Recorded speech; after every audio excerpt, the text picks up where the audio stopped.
जुगाड़ू बहू का ईंटों का कूलर। अरे आज तो गर्मी ने बुरा हाल करके रख दिया संगीता बहू। ओ संगीता बहू, जरा हम सब के लिए गिलास मटके का ठंडा पानी लेकर आना। लाई बाबूजी। चूल्हे पर खाना बना रही संगीता उठती है और मटके से ठंडा पानी निकालने लगती है कि तभी ये क्या, कल शाम को मटके में पानी भर के रखा था, लेकिन ये तो बिल्कुल भी ठंडा नहीं हुआ, बल्कि गर्मी की वजह से मटके का पानी भी गर्म हो गया है। जिसके बाद संगीता को उस गर्म पानी को ही ले जाकर अपने सास ससुर और पति को देना पड़ता है। जैसे ही वो लोग उस पानी को पीते हैं, अरे बहू, तुझे मटके का ठंडा पानी लाने के लिए कहा था, ना कि गर्म पानी। ये गर्मी का कहर और ईंट की भट्टी के काम करके हम गर्मी से कम जूझ रहे हैं, जो तू हमें ये पानी पिला रही है। क्या करूं माँ जी, मैं तो मटके में पानी ठंडा होने के लिए ही रख कर आई थी, लेकिन सारा का सारा पानी गर्मी की वजह से गर्म हो गया। ये गर्मी ना हो गई हम गरीबों के लिए तो आजाब हो गया। न जाने ये गर्मी का मौसम आता ही क्यों है।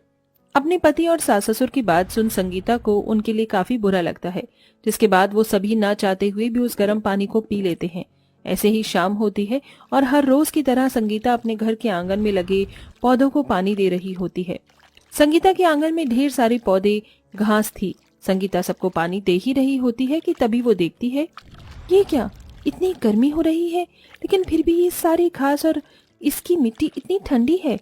अरे हाँ, जब मैं छोटी थी तो मेरी टीचर ने कहा था कि जमीन के अंदर की मिट्टी हमेशा ठंडी ही रहती है।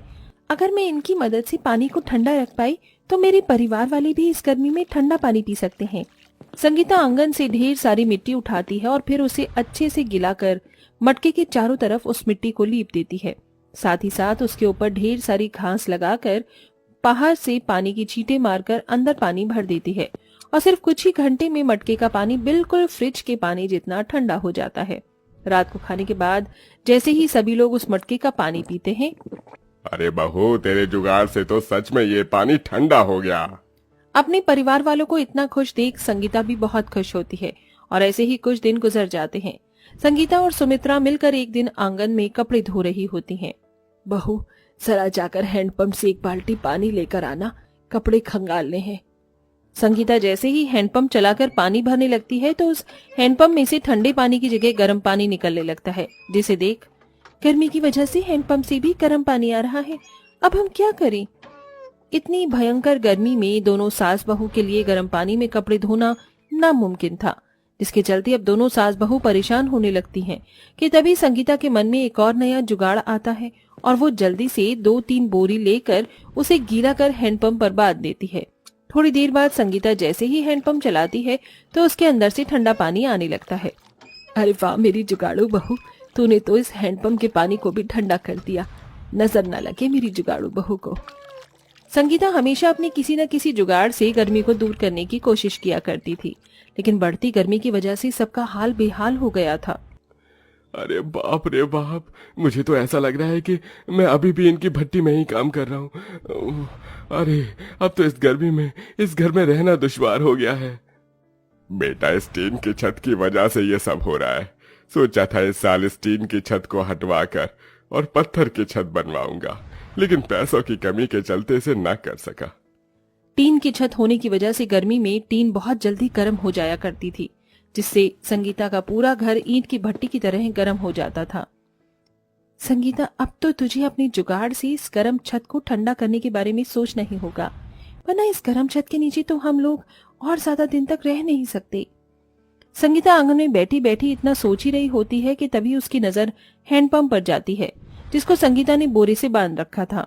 ये देख संगीता के मन में एक और नया जुगाड़ आता है और वो एक एक कर बोरियों को गीला करके अपनी टीन की छत पर रख देती है और उसके ऊपर ढेर सारी मिट्टी डाल देती है, जिससे अब गर्मी की वजह से उन लोगों की टीन की छत गर्म नहीं होती थी। अरे वाह बहू, तूने तो आज हमारी टीन की छत को भी ठंडा कर दिया। और नहीं तो क्या बाबूजी, अब आपको दूसरी छत बनवाने की कोई जरूरत नहीं है। आप लोगों की जुगाड़ू बहू और मेरी जुगाड़ू पत्नी ने इस टीन की गर्म छत को भी ठंडा करके रख दिया। संगीता अपने जुगाड़ से कभी बोरे गीले कर घर की खिड़कियां और दरवाजे पर टांग देती थी, जिससे घर के अंदर गर्म हवा नहीं आती। वहीं कभी सबकी सोने की चटाइयों के नीचे गीली मिट्टी रख देती, जिससे सबको ठंडक मिलती। लेकिन इतने जुगाड़ करने के बाद भी पूरा परिवार मच्छरों से काफी ज्यादा परेशान था। इन मच्छरों ने गर्मी में काट काट कर सारा खून पी ही लिया है। न जाने अब इन मच्छरों से गर्मी में कब राहत मिलेगी। आय हाय, इन मच्छरों से तो राहत ये सिर्फ कूलर ही दिलवा सकता है। आय हाय, बिना कूलर के तो ये मच्छर एक दिन हमारा सारा खून पीकर हमें मार ही डालेंगे। गर्मी में बिना पंखे कूलर के गुजारा करना संगीता के लिए भी अब काफी ज्यादा मुश्किल हो चुका था। रोज रोज अपने परिवार को ऐसा परेशान होता देख अब संगीता एक बहुत बड़ा फैसला लेती है। अगर आप और बाबूजी इस उम्र में पवन जी के साथ ईंट की भट्टी में काम करके घर का गुजारा चला सकते हैं तो मैं काम क्यों नहीं कर सकती? बहू, ईंट की भट्टी में काम करना आसान नहीं है। तुझे पता है वहां कितनी गर्मी होती है। मैं ईंट की भट्टी में काम करके जल्द से जल्द पैसे जोड़ना चाहती हूँ ताकि मैं सबके लिए कूलर ला सकूं। इसलिए आप लोग प्लीज मुझे काम करने दीजिए। संगीता के बार बार जिद करने की वजह से सभी लोग उसे काम करने की इजाजत दे देते हैं, जिसके बाद अब संगीता भी अपने सास ससुर पति के साथ ईंट की भट्टी में जाकर काम करती है। ईंट की भट्टी की गर्मी की वजह से कभी संगीता का हाथ जल जाता तो कभी उसके हाथ पैरों पर छाले पड़ जाते हैं, लेकिन संगीता मेहनत करना नहीं छोड़ती। 1 महीने काम करने के बावजूद भी संगीता 500 रुपए ही जमा कर पाई थी, जिसका उसे बहुत दुख था। एक दिन संगीता और रोज की तरह ईंट की भट्टी में काम कर रही होती है कि तभी उसकी नजर सामने चल रहे कंस्ट्रक्शन साइट पर जाती है। ईंट की दीवार पर पानी मारने से ये काफी ठंडी रहती होगी ना? पुराने जमाने में लोग ईंट और कच्ची मिट्टी के घरों में रहते थे, इसीलिए उन्हें गर्मी नहीं लगती थी। 1 मिनट, अरे ये चीज मैंने पहले क्यों नहीं सोची? संगीता के मन में ईंट की दीवार को देखकर जुगाड़ आता है, जिसके बारे में वो सबको बताती है। संगीता, तुम क्या कह रही हो? भला ऐसे कैसे हो सकता है? क्यों नहीं हो सकता? ईंट की 4 दीवारें बनकर तैयार कर सकती हैं, तो इनका कूलर क्यों नहीं? हम घर में ईंट की 4 दीवारें बनाएंगे और उसी बीच में से काट कर उसके अंदर एक मोटर फिक्स कर देंगे, जिससे हमारा ईंट का कूलर पूरा बनकर तैयार हो जाएगा। बहू जो कह रही है वो होगा या नहीं ये तो मुझे नहीं पता, लेकिन हम कोशिश तो जरूर करेंगे। क्या पता बहू की इस जुगाड़ और हमारी कोशिश से हमें गर्मी से छुटकारा मिल जाए।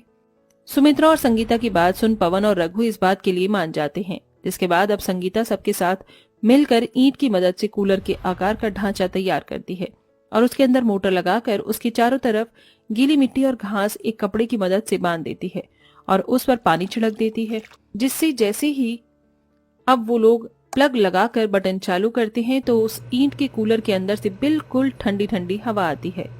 बहू, इस ईंट के कूलर के अंदर से तो बिल्कुल असली कूलर की ठंडी ठंडी हवा आ रही है। हाँ माँ जी, और हमें तो इसके अंदर पानी भरने की भी जरूरत नहीं है। हम बस इसकी दीवारों को गीला कर देंगे और ये ठंडी हवा देंगी। आज तो सच में मेरी जुगाड़ू बहू ने कमाल कर दिया। मेरी तो भगवान से यही प्रार्थना है कि हर जन्म में मुझे तेरी जैसी जुगाड़ू बहू मिले। संगीता के ससुराल वाले उसके इस जुगाड़पंती के लिए काफी ज्यादा तारीफ करते हैं। इसी के साथ अब जब भी कोई संगीता के घर पर आता तो उसका बना हुआ जुगाड़ का ईंट का कूलर देखकर हैरान रह जाता।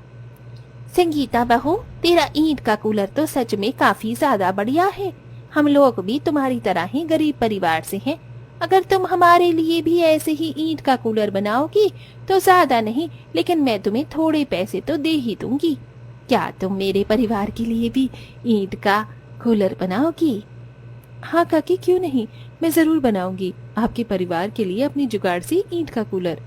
आस पड़ोस में रह रहे लोगों को जैसे ही संगीता के जुगाड़ से बनाए हुए ईंट के कूलर के बारे में पता चलता है तो वो भी संगीता